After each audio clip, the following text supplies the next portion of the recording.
Chapter 3 of Jungle Tales of Tarzan. This recording is in the public domain. Jungle Tales of Tarzan by Edgar Rice Burroughs. Chapter 3 The Fight for the Balu. Teeka had become a mother. Tarzan of the Apes was intensely interested, much more so in fact than Taug, the father. Tarzan was very fond of Teeka. Even the cares of prospective motherhood had not entirely quenched the fires of carefree youth, and Teeka had remained a good natured playmate even at an age when other shes of the tribe of Kerchak had assumed the sullen dignity of maturity. She yet retained her childish delight in the primitive games of tag and hide and go seek which Tarzan's fertile man mind had evolved. To play tag through the tree tops is an exciting and inspiring pastime. Tarzan delighted in it, but the bulls of his childhood had long since abandoned such childish practices. Teeka, though, had been keen for it always until shortly before the baby came; but with the advent of her firstborn even Teeka changed. The evidence of the change surprised and hurt Tarzan immeasurably. One morning he saw Teeka squatted upon a low branch hugging something very close to her hairy breast, a wee something which squirmed and wriggled. Tarzan approached, filled with the curiosity which is common to all creatures endowed with brains which have progressed beyond the microscopic stage. Teeka rolled her eyes in his direction and strained the squirming mite still closer to her. Tarzan came nearer. Teeka drew away and bared her fangs. Tarzan was nonplussed. In all his experiences with Teeka, never before had she bared fangs at him other than in play. But today she did not look playful. Tarzan ran his brown fingers through his thick, black hair, cocked his head upon one side and stared. Then he edged a bit nearer, craning his neck to have a better look at the thing which Teeka cuddled. Again Teeka drew back, her upper lip in a warning snarl. Tarzan reached forth a hand, cautiously, to touch the thing which Teeka held, and Teeka with a hideous growl turned suddenly upon him.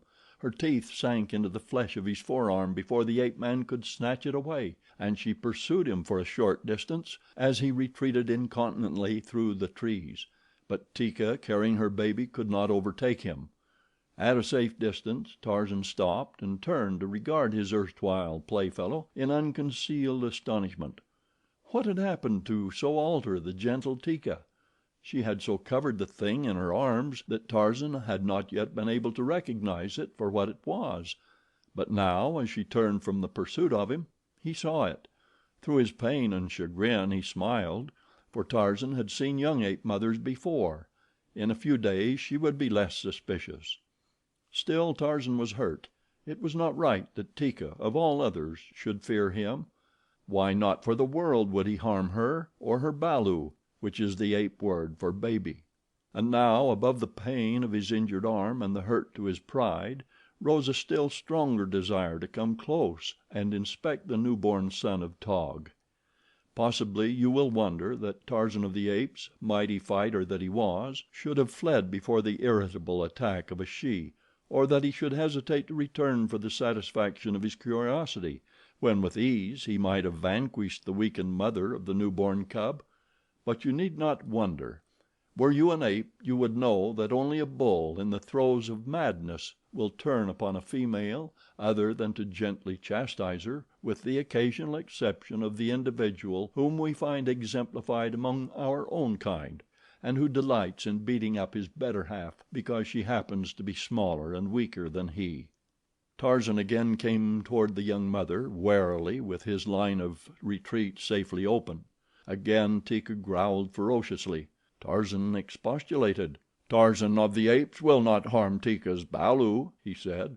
"Let me see it." "Go away!" commanded Teeka. "Go away, or I will kill you."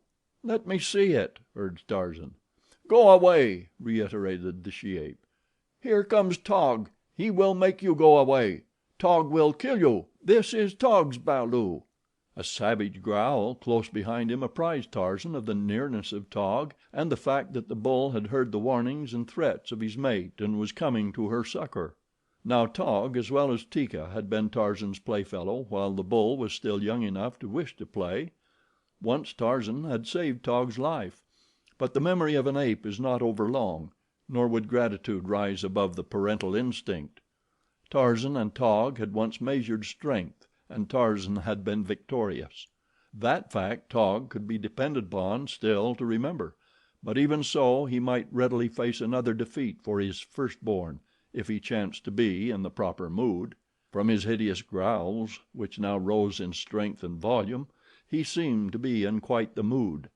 Now Tarzan felt no fear of Taug, nor did the unwritten law of the jungle demand that he should flee from battle with any male, unless he cared to from purely personal reasons. But Tarzan liked Taug.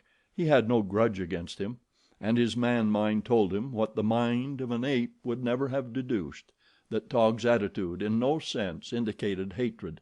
It was but the instinctive urge of the male to protect its offspring and its mate. Tarzan had no desire to battle with Taug, nor did the blood of his English ancestors relish the thought of flight. Yet when the bull charged, Tarzan leaped nimbly to one side, and thus encouraged, Taug wheeled and rushed again madly to the attack. Perhaps the memory of a past defeat at Tarzan's hands goaded him. Perhaps the fact that Teeka sat there watching him aroused a desire to vanquish the ape man before her eyes. For in the breast of every jungle male lurks a vast egotism which finds expression in the performance of deeds of derring do before an audience of the opposite sex. At the ape man's side swung his long grass rope, the plaything of yesterday, the weapon of today, and as Taug charged the second time, Tarzan slipped the coils over his head and deftly shook out the sliding noose as he again nimbly eluded the ungainly beast. Before the ape could turn again, Tarzan had fled far aloft among the branches of the upper terrace. Taug, now wrought to a frenzy of real rage, followed him. Teeka peered upward at them. It was difficult to say whether she was interested. Taug could not climb as rapidly as Tarzan, so the latter reached the high levels to which the heavy ape dared not follow before the former overtook him. There he halted and looked down upon his pursuer, making faces at him and calling him such choice names as occurred to the fertile man brain. Then, when he had worked Taug to such a pitch of foaming rage that the great bull fairly danced upon the bending limb beneath him, Tarzan's hand shot suddenly outward, a widening noose dropped swiftly through the air, there was a quick jerk as it settled about Taug, falling to his knees, a jerk that tightened it securely about the hairy legs of the anthropoid.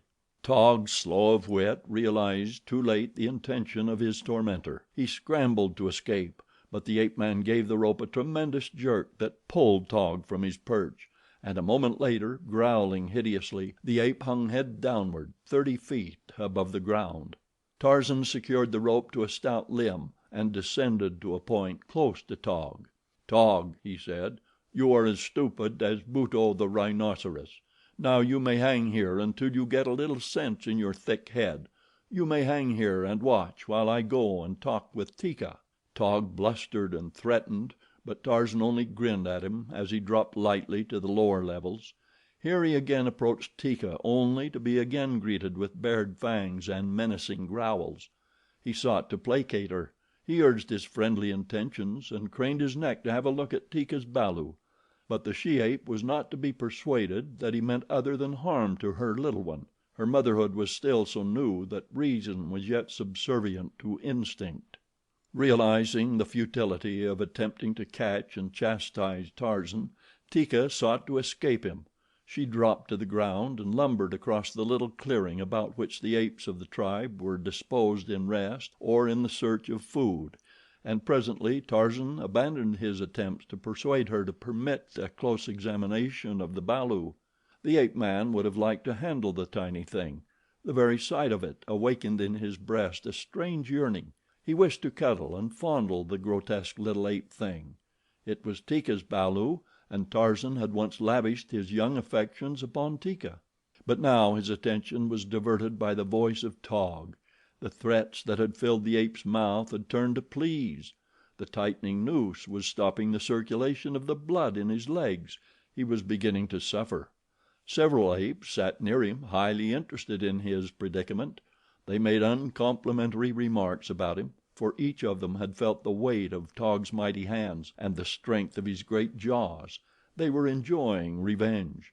Teeka, seeing that Tarzan had turned back toward the trees, had halted in the center of the clearing, and there she sat hugging her balu and casting suspicious glances here and there.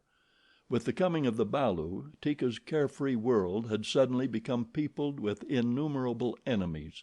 She saw an implacable foe in Tarzan, always heretofore her best friend. Even poor old Mumga, half blind and almost entirely toothless, searching patiently for grub worms beneath a fallen log, represented to her a malignant spirit thirsting for the blood of little balus. And while Teeka guarded suspiciously against harm where there was no harm, she failed to note two baleful, yellow green eyes staring fixedly at her from behind a clump of bushes at the opposite side of the clearing. Hollow from hunger, Sheeta, the panther, glared greedily at the tempting meat so close at hand, but the sight of the great bulls beyond gave him pause. Ah, if the she ape with her balu would but come just a trifle nearer! A quick spring and he would be upon them, and away again with his meat before the bulls could prevent. The tip of his tawny tail moved in spasmodic little jerks. His lower jaw hung low, exposing a red tongue and yellow fangs.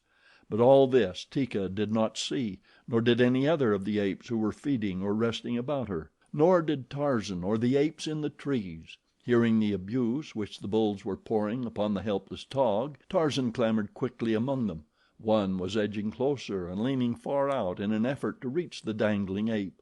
He had worked himself into quite a fury through recollection of the last occasion upon which Taug had mauled him, and now he was bent upon revenge. Once he had grasped the swinging ape, he would quickly have drawn him within reach of his jaws.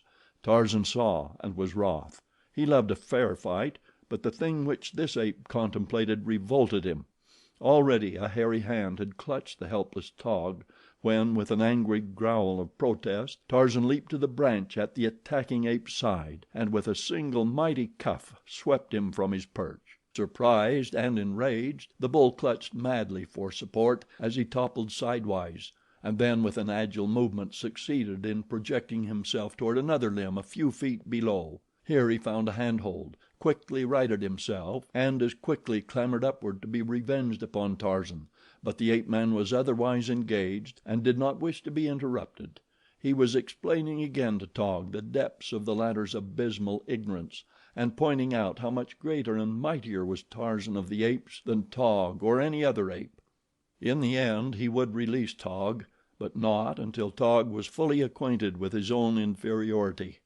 And then the maddened bull came from beneath, and instantly Tarzan was transformed from a good-natured, teasing youth into a snarling, savage beast. Along his scalp the hair bristled. His upper lip drew back that his fighting fangs might be uncovered and ready. He did not wait for the bull to reach him, for something in the appearance or the voice of the attacker aroused within the ape man a feeling of belligerent antagonism that would not be denied. With a scream that carried no human note, Tarzan leaped straight at the throat of the attacker. The impetuosity of this act and the weight and momentum of his body carried the bull backward, clutching and clawing for support, down through the leafy branches of the tree. For 15 feet the two fell, Tarzan's teeth buried in the jugular of his opponent, when a stout branch stopped their descent. The bull struck full upon the small of his back across the limb, hung there for a moment with the ape man still upon his breast, and then toppled over toward the ground.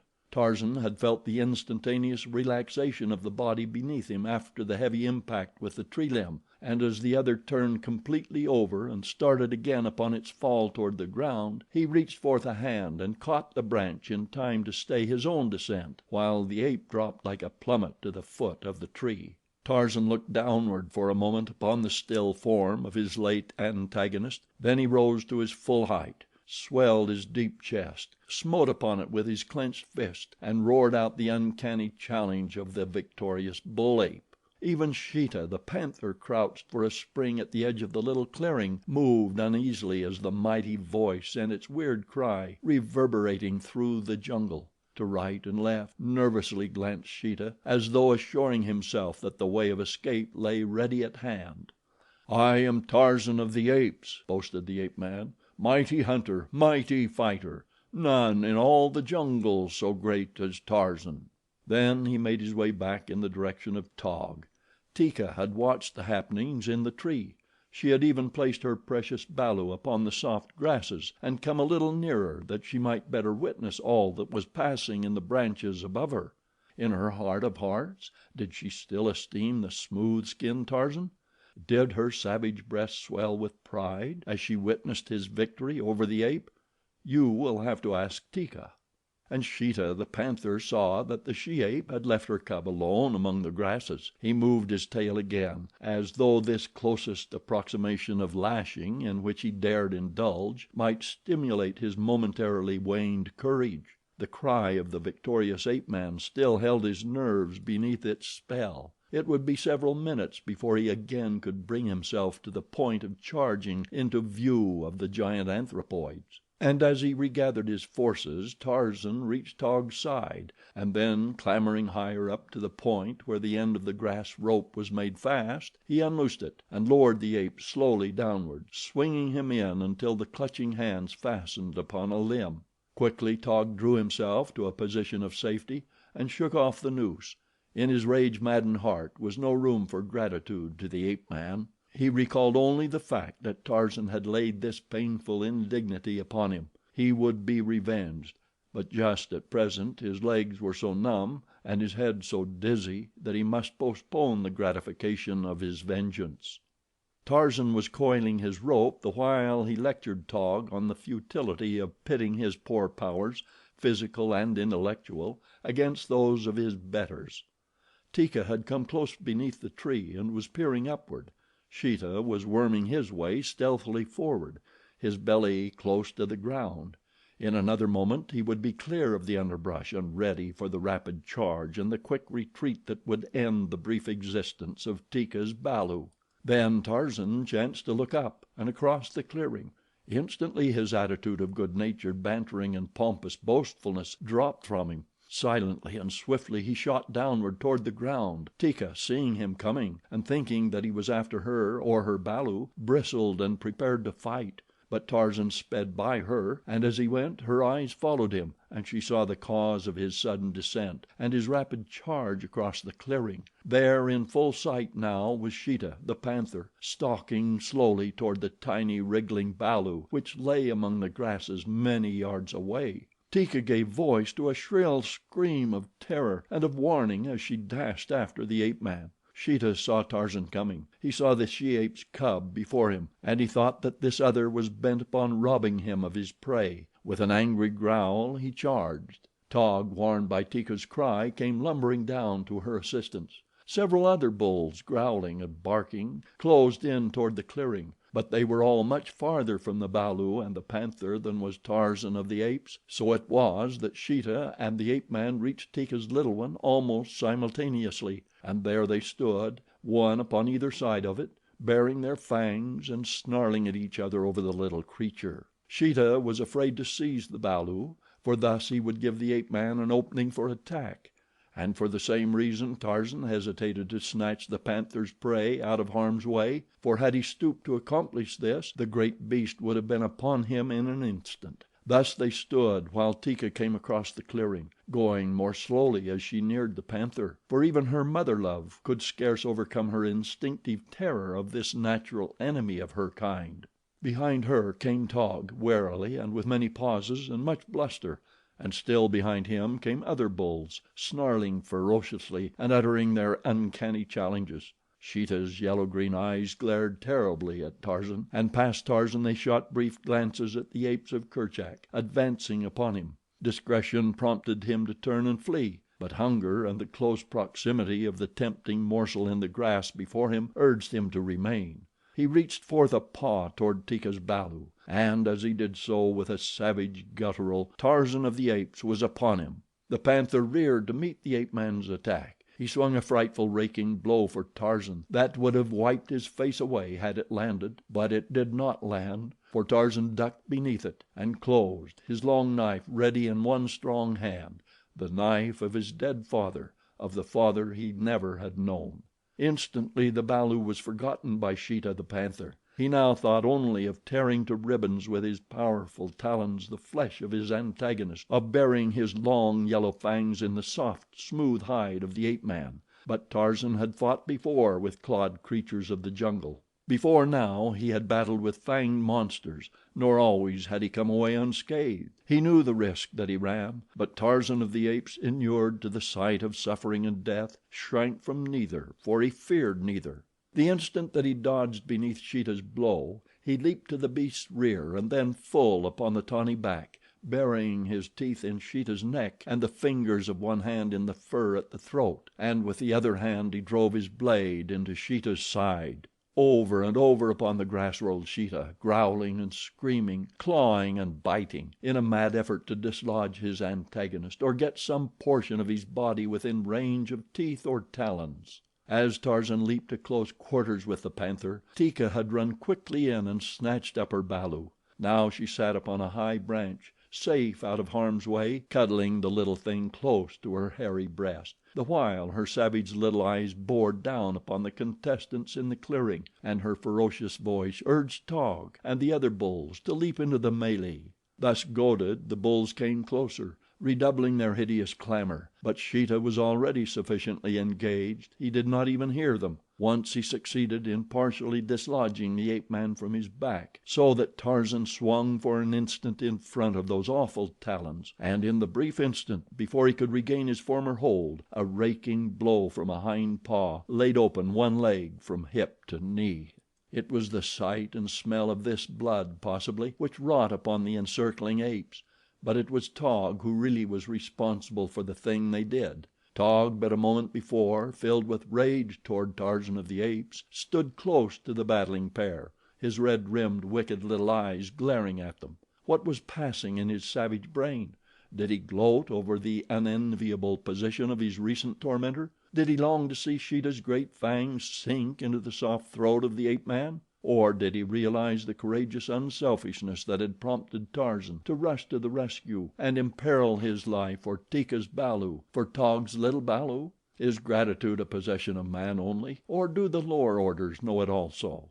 With the spilling of Tarzan's blood, Taug answered these questions. With all the weight of his great body he leaped, hideously growling, upon Sheeta. His long, fighting fangs buried themselves in the white throat, his powerful arms beat and clawed at the soft fur until it flew upward in the jungle breeze. And with Taug's example before them, the other bulls charged, burying Sheeta beneath rending fangs and filling all the forest with the wild din of their battle cries.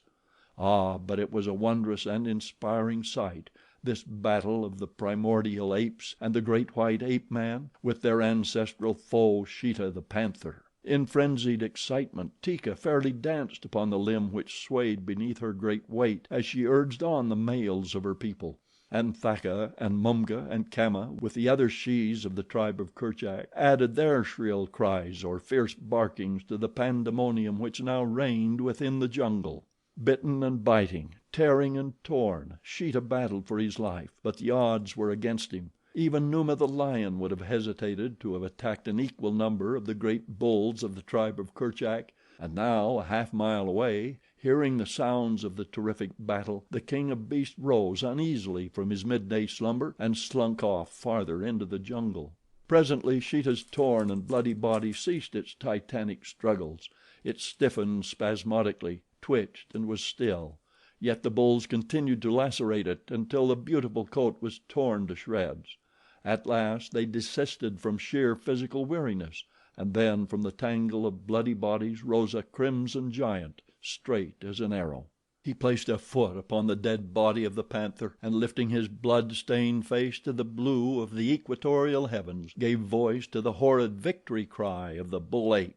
One by one his hairy fellows of the tribe of Kerchak followed his example. The shes came down from their perches of safety and struck and reviled the dead body of Sheeta.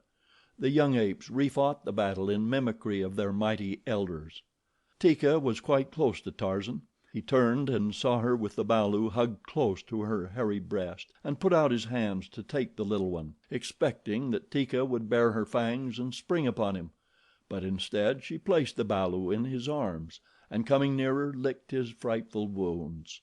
and presently Taug, who had escaped with only a few scratches, came and squatted beside Tarzan and watched him as he played with the little balu, and at last he too leaned over and helped Teeka with the cleansing and the healing of the ape man's hurts. Chapter 4